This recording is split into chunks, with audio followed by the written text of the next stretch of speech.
جی دوستو السلام علیکم۔ فارن پالیسی کے میدان میں پاکستان کو بہت سی اپرچونٹیز ملتی رہیں، مواقع ملتے رہے، لیکن ہم ان سے صحیح طور پہ فائدہ نہیں اٹھا سکے۔ مثال کے طور پر آپ سینٹرل ایشین اسٹیٹس کو لے لیجئے، وہاں پہ جب یہ سوویت یونین کلیپس ہوا تو بڑا ایک یوفوریا پاکستان میں تھا کہ جی ہمارے لیے تو بہت زبردست مواقع پیدا ہوئے ہیں، کیونکہ سینٹرل ایشین ریپبلکس جو ہیں وہ ساری لینڈ لاکڈ ہیں، ان کو ایکسیس نہیں ہے، تو پاکستان ان کے لیے ٹرانزٹ روٹ بن سکتا ہے ان کی ٹریڈ کے لیے۔ لیکن اور ہم نے کوئی ڈیلیگیشنز بھی بھجوائے، بے نظیر صاحبہ کے زمانے میں مجھے یاد ہے بڑے ہائی لیول ڈیلیگیشن بھی گئے، لیکن وہ ہم جو مومنٹم ہے اس کو سسٹین نہیں کر پائے۔ اس کی بنیادی وجوہات کچھ افغانستان میں بھی سول وار چل رہی تھی، پاکستان کے اندر بھی ایک سیاسی ابتری کا عالم تھا، تو فوکس ہم نہیں کر پائے۔ اور اب ہم دیکھتے ہیں کہ اور بہت سے ممالک اور بہت انہوں نے ایک لحاظ سے پورا فائدہ اٹھایا ہے سینٹرل ایشین ریپبلکس میں جو بھی اپرچونٹیز تھیں۔ گو کہ سینٹرل ایشین ریپبلکس یہ 5 ریپبلکس اگر آپ کہہ لیں، جس میں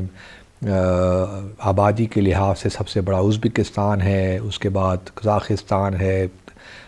کرگز ریپبلک، تاجکستان، ترکمنستان، تو ان کی ٹوٹل آبادی تقریباً 80 ملین کے قریب بنتی ہے۔ وہ بہت زیادہ نہیں ہے لیکن بہرحال، اور ٹوٹل جی ڈی پی اس وقت اگر آپ کہہ لیں تو $500 بلین کے قریب ہے۔ لیکن اپرچونٹیز بے شمار ہیں، کیونکہ بعض ممالک تو ترکمنستان لے لیجئے، قزاقستان لے لیجئے، بہت اس میں آئل رچ اور گیس رچ کنٹریز ہیں یہ، تو اپرچونٹیز بہت زیادہ ہیں، لیکن ہم نے چونکہ وہ فوکس نہیں کیا۔ ہمارے ہاں وہ ایک لحاظ سے انیشیٹو تو ہم لے لیتے ہیں پھر، لیکن ایپیسوڈیکلی چلتے ہیں، فٹس اینڈ اسٹارٹس میں چلتے ہیں، ایک چیز کو سسٹین نہیں کر پاتے۔ شاید ہمارے یہاں انسٹیٹیوشن کیپیسٹی بھی نہیں رہی، لیکن دوسرے ممالک نے اور آرگنائزیشنز نے بڑا فائدہ اٹھایا۔ مثال کے طور پر اگر آپ دیکھیے تو رشیا تو چلیے اس کی تو پریزنس تھی، اور وہ اس کو اپنا نیئر ایبراڈ بھی کہتا ہے، انہوں نے ایک کولیکٹیو سیکیورٹی ٹریٹی آرگنائزیشن بھی بنا رکھی ہے، ان کا ایک ہے وہاں پہ انفلوئنس، کیونکہ رشین اسپیکنگ لوگ بھی بہت ہیں، لیکن خاص طور پہ قزاقستان میں۔ لیکن اس کے علاوہ ٹرکی کو دیکھیے، ٹرکی نے بہت انویسٹ کیا شروع میں۔ اسی طرح چائنا نے بھی رشیا کی طرح ایک سینٹرل ایشیا چائنا سمٹ کا پروسیس شروع کیا، کیونکہ وہ اس کو BRI کے تناظر میں بھی دیکھ رہے ہیں، اور وہاں تقریباً ان کی $60 بلین سے زیادہ انویسٹمنٹ اب تک ہو چکی ہے۔ ٹرکی، ای یو کا بہت بڑا انفلوئنس ہے، اور سینٹرل ایشین سمٹ پروسیس بھی ایک ہوتا ہے، جیسا میں نے پہلے کہا سینٹرل ایشیا انڈیا سمٹ کا پروسیس بھی ہوتا ہے۔ اور اب امریکہ نے بھی پہلے 2015 میں فارن منسٹر لیول پہ تھا، لیکن اب انہوں نے C5++1 اس سال جو UNGA کا سیشن ہوا تو ستمبر میں پریزیڈنٹ بائیڈن نے ان 5 ممالک کو بلایا اور وہاں پہ سمٹ لیول میٹنگ کی۔ تو ایک لحاظ سے آپ سمجھ سکتے ہیں کہ کتنی اہمیت کا حامل ہے یہ سارا ریجن،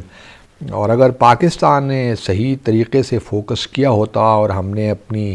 ایک لحاظ سے اس انیشیٹو کو سسٹین کیا ہوتا تو آج پاکستان کے بھی تعلق، کیونکہ اللہ تعالیٰ نے پاکستان کو جو ہمیں لوکیشن دے رکھی ہے اس کا ہم بھرپور فائدہ اٹھا سکتے تھے۔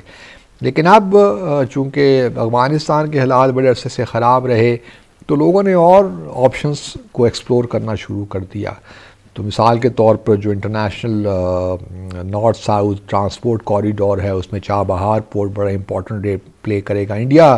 از انویسٹنگ ہیوجلی کہ افغانستان اور سینٹرل ایشین ریپبلکس کی جو ڈپینڈنس ہے پاکستان پہ وہ کم ہو۔ لیکن اگر افغانستان کے حالات اب اچھے ہو جاتے ہیں، کیونکہ ایک لحاظ سے پیس تو آ گیا طالبان کے آنے کی وجہ سے، لیکن ہم نے اپنے تعلقات طالبان کے ساتھ بھی اس طرح نہیں کہ جس نے کرنے چاہیے تھے، تو ہم نے بہت سی اپرچونٹیز مس کی ہیں۔ وہ کاسا 1000 انیشیٹو تھا، وہ بھی کہیں غائب ہو گیا۔ ٹیپی تھا، وہ بھی اب ازبکستان، افغانستان، پاکستان کے درمیان کچھ انیشیٹوز لیے جا رہے ہیں۔ سوال یہ ہے کہ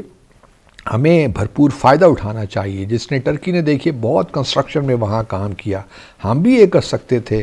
ہمارے ہاں بھی بڑی زبردست آرگنائزیشنز ہیں جو ان سے فائدہ اٹھا سکتی تھیں، اور ایک میں سمجھتا ہوں گڈ ول بہت موجود تھی سینٹرل ایشین ریپبلکس میں۔ میں نے چونکہ خود سوویت یونین میں سرو کیا ہوا ہے اور ان ممالک میں بھی جانے کا اتفاق مجھے رہا ہے، تو گڈ ول ہے پاکستان کے لیے،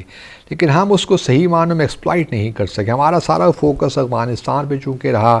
اور ابھی بھی جو افغانستان کے ہمسایہ ممالک ہیں سینٹرل ایشیا میں، وہ ازبکستان، ترکمنستان اور تاجکستان، ان کے ساتھ تو ہم انگیج کر لیتے ہیں، لیکن قزاقستان اور کرگز ریپبلک کو ہم بھول جاتے ہیں۔ لیکن میں یہ کہنا چاہ رہا ہوں کہ اگر ہمیں بھی کوئی ایسے پروسیس شروع کرنا چاہیے جو کہ انسٹیٹیوشنلائزڈ کرے ہماری کوآپریشن کو، اور جو اپرچونیٹیز ہمیں ملتی ہیں ہم اس سے بھرپور فائدہ اٹھائیں، تو یہ ہم نے ایک لحاظ سے آپ کہہ سکتے ہیں کہ مسڈ اپرچونیٹی ہے، کیونکہ انیشیلی ہم نے اچھے انیشیٹیوز لیے لیکن پھر ہم ان کو آگے لے کر نہیں جا سکے۔ تو اب بھی موقع ہاتھ سے نہیں گیا، ابھی بھی ہم اپنے جو بنیادی فورن، کیونکہ دیکھیے ہمارا تو یہ ریجن ہے، اور اگر ہم اس سے فائدہ نہیں اٹھائیں گے تو پھر اور کون فائدہ اٹھائے گا؟ پھر جو ہم اسپیس چھوڑیں گے تو آبویسلی دوسرے ممالک وہ اسپیس لیں گے۔ گو کہ میں سمجھ سکتا ہوں کہ سینٹرل ایشین ریپبلکس بھی جو ہیں وہی پاکستان کو دیکھ رہے ہیں کہ یہاں انسٹیبلٹی ہے، پولیٹیکل ایک لحاظ سے کوئی بے یقینی کی صورتحال رہتی ہے، پھر افغانستان بیچ میں ایک مسئلہ پیدا کر دیتا ہے۔ وہ وجوہات اپنی جگہ پہ ہیں، لیکن چیلنجز تو یہی ہوتے ہیں سفارتکاری میں کہ کس طرح آپ ان چیلنجز کے باوجود اپنے لیے اسپیس نہ صرف کریٹ کرتے ہیں، اس میں مزید اضافہ بھی کرتے ہیں۔ لیکن چونکہ ہمارے ہاں کوئی لانگ ٹرم اسٹریٹجی نہیں رہی کہ ہم نے کس طرح کرنا ہے، کون سے ایسے ہم نے اسٹیپس لینے ہیں جس سے کہ ہم اپنے تعلقات جو ہیں سینٹرل ایشین ریپبلک سے بڑھائیں، وہ فوکس ہمارا نہیں رہا، اور اب بھی میں سمجھتا ہوں کہ فوکس نہیں ہے جو ہونا چاہیے۔ بہت سے، مثال کے طور پر شنگھائی کوآپریشن آرگنائزیشن ہے، اس میں بہت سے سینٹرل ایشین ریپبلکس اس کے ممبر ہیں، وہاں پہ بہت سی چیزیں ہیں۔ چلیے وہ تو ایک کلیکٹیو معاملہ ہے، لیکن میں ہمیشہ یہی کہتا ہوں کہ بائی لیٹرل ریلیشن سے فوکس کریں۔ ہم الجھ جاتے ہیں ملٹی لیٹرل فورمز میں، وہ بھی امپورٹنٹ ہیں، کوئی ان کی امپورٹنس کو یہ نہیں کہہ رہا کہ ان پہ آپ فوکس نہ کریں، لیکن اصل جو چیز ہوتی ہے وہ بائی لیٹرل کتنا سبسٹینس ہے، کتنا اس میں جان ہے آپ کے دو طرفہ تعلقات میں، وہ آپ کو پھر وہ ملٹی لیٹرل فورمز میں بھی آپ کو ہیلپ کرتے ہیں۔ ہمارا معاملہ الٹا ہے، ہم پہلے ملٹی لیٹرل پہ فورم کرتے ہیں اور وہاں پہ کوشش کرتے ہیں کہ ہمیں کچھ مل جائے، جبکہ اصل چیزیں جو ہوتی ہیں وہ بائی لیٹرل تعلقات میں ہوتی ہیں۔ تو بہرحال یہ ایک امپورٹنٹ، اور یہ بھی بڑی زبردست بات ہے کہ سینٹرل ایشین ریپبلکس بھی بڑا اپنے آپ کو ایک لحاظ سے سب کے ساتھ لے کر چل رہے ہیں۔ جہاں وہ کلیکٹیو سیکیورٹی ٹریٹی آرگنائزیشن جو بنی تھی سوویت یونین کے جانے کے بعد، رشیا